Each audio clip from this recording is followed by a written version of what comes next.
Bonsoir à tous et bienvenue dans ce Flash Info. En vue d'une forte participation des Béninois à la présidentielle d'avril 2021, le réseau des organisations de jeunesse pour le développement local et la coopération décentralisée Roget Code procède à la remise de lettres de mission au président Roget Code de chaque commune pour l'atteinte des objectifs sur les territoires respectifs. L'étape des départements de la Liborie, de la Takora, du Borgou et de la Donga s'est déroulée du 26 au 28 février 2021, a écrit Matin Libre.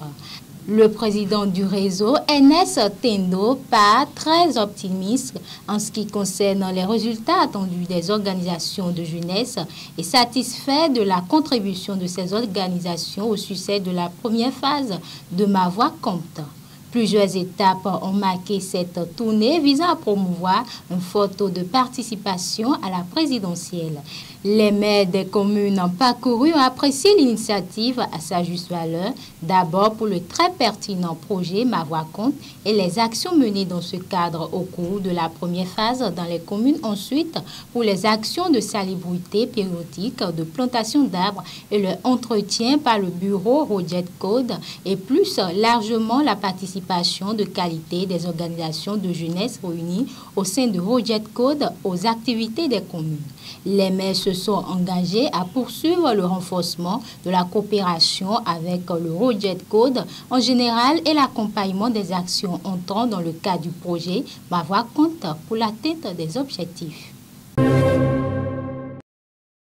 Et puis, les conducteurs de taxi moto appelés Zemidjan de Cotonou et d'Abomey-Calavi, acquis à la cause du parti Les Démocrates, se sont donné rendez-vous hier lundi 1er mars 2021 dans la cité d'Ottawa, a écrit Matin Libre. Objectif, renouveler leur confiance au parti, à ses candidats pour la présidentielle, créer le ras-le-bol face aux interpellations judiciaires dont feraient preuve des responsables de cette formation politique de l'opposition. Venus par centaines, ils l'ont fait savoir au cours d'un meeting politique organisé à cet effet.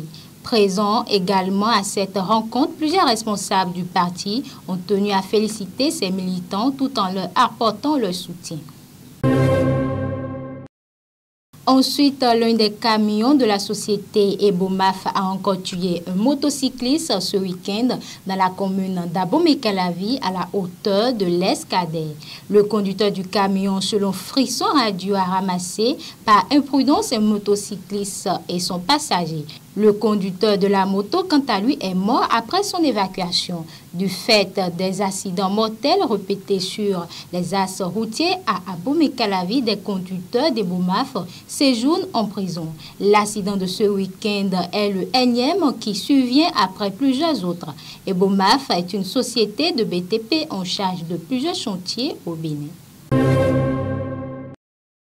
Bertin Corvi se plaint devant le tribunal de Cotonou de Thibaut Ogou et de Fred Huenou. Dans deux différents documents en date du mercredi 24 février 2021, le président de l'Alliance Iroquois a déposé deux plaintes contre INS devant le procureur du tribunal de Cotonou.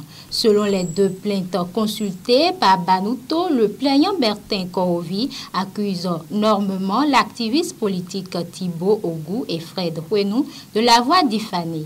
Les plaintes ont été déposées par Hama Soumanou au nom de Bertin Corvi. Contacté par Banuto, il a confirmé l'information. Dans la plainte déposée contre l'activiste Thibaut Ogou, Bertin Corvi reproche à l'homme d'avoir diffusé le mardi 23 février sur le réseau social WhatsApp des éléments audio et vidéo diffamatoires à son encontre.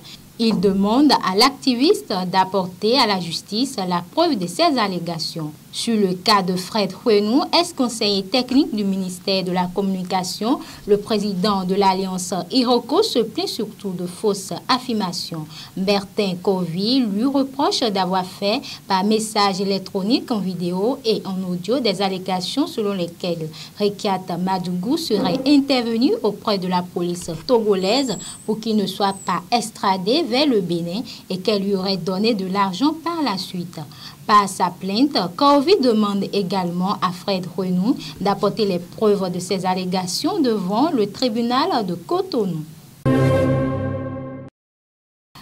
Bio-Dramane Tidjani n'est plus libre de ses mouvements. Après l'audition d'hier lundi 1er mars à la Cour de répression des infractions économiques et du terrorisme CRIET, l'intéressé a été placé sous mandat de dépôt à Akpo Misrete. Bio-Dramane Tidjani et l'un de ses collaborateurs sont inculpés pour association de malfaiteurs et de terrorisme. Selon 24 heures au Bénin, après une première audition à la CRIET, Bio-Dramane Tidjani était conduit à la brigade économique et financière BEF avant d'être à nouveau auditionné par le procureur spécial près de la CRIET ce lundi.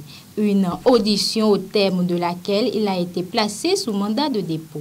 Dans le cadre d'une enquête, des leaders de l'opposition ont été écoutés par la juridiction spéciale il y a quelques jours. Si Nourenou, Atchadé et Justin Adjovi ont pu regagner leur famille au terme des auditions à la CRIET, tel n'aura pas été le cas de Bio-Dramane Tidjani et son collaborateur. Des chefs d'accusation pèsent sur eux. Et pour finir, le ministre du Numérique et de la Digitalisation, Aurélie Adam Soulé Zoumanou, était le week-end dernier aux côtés des femmes de la cité impériale de Niki et des forces politiques de la localité. Selon 24 heures au Bénin, cette rencontre a été l'occasion pour elle de prendre part à la prière animée par l'imam de la mosquée centrale de la ville à l'intention du chef de l'État Patrice Talon et sa colistière Mariam Tchabi Talata. La séance de prière a été marquée par la présence du secrétaire général national adjoint du parti Bloc républicain, BR Robert Bian. Des sages notables, têtes couronnées et élus locaux et communaux étaient également présents à la prière. Après la prière, Aurélie Adam Soulé Zoumarou, en tant que fille du terroir, elle les a exhortés à la culture de la paix pendant cette période critique de l'élection présidentielle. À travers des chants et danses, les femmes de Niki ont rassuré le ministre de leur disponibilité à œuvrer pour la préservation de la paix. Cette élection présidentielle sera l'occasion d'une fête, ont-elles ajouté. Et voilà donc, nous sommes à la fin de ce Flash Info. Merci de l'avoir suivi et bonne suite de programme sur ISN 24.